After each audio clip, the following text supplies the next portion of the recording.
સાબરકાંઠા જિલ્લાના વડાલીમાં ખાતર વિતરણ માટે શરૂ કરવામાં આવેલી નવી ઓનલાઈન એપ્લિકેશન ખેડૂતો માટે માથાના દુખાવા સમાન બની છે।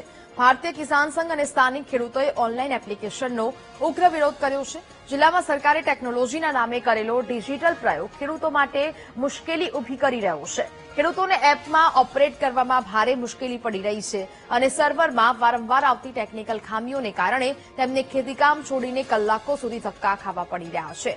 ત્રાસદાયક એપ તાત્કાલિક પાછી ખેંચવામાં નહીં આવે તો સમગ્ર ગુજરાતમાં સરકાર સામે મોટું આંદોલન છેડવામાં આવશે અને સત્તા ઉથલાવવામાં પણ ખેડૂતો પાછીપાની નહીં કરે તેવી ચીમકી ઉચ્ચારવામાં આવી છે।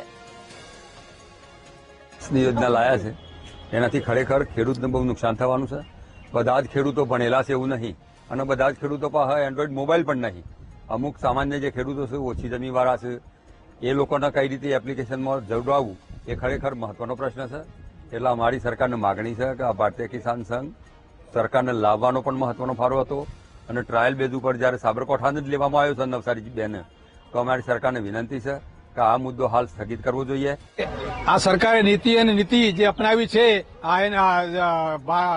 ખાતર વિશેની જે એપ કાઢી છે એ એપમાં અત્યારે ખેડૂતોને ખબર જ નથી પડતી બિલકુલ કે ઓનલાઈન કરવાની ખબર નથી પડતી અને ઓનલાઈન કોમ્પ્યુટરમાં તમારે એરર જ આવે છે। ખેડૂતોને ધક્કા ખાવાના વારા આવે છે।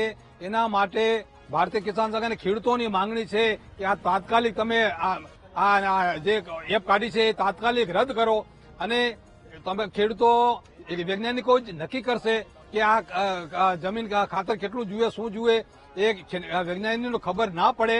જો વૈજ્ઞાનિકો થ્રુ સરકાર જો કરવા માંગતી હોય તો ખેડૂતોની પણ માંગણી છે કે વૈજ્ઞાનિકો ખેતી કરે અને ખેડૂતોને જે જમીનમાં જેટલું ઉત્પાદન થાય એનો મુનાફો ખેડૂતોને આપી દે અને વૈજ્ઞાનિકો ખેતી કરવા આવે અને એવી અમે આ ખેડૂતોની માંગણી છે।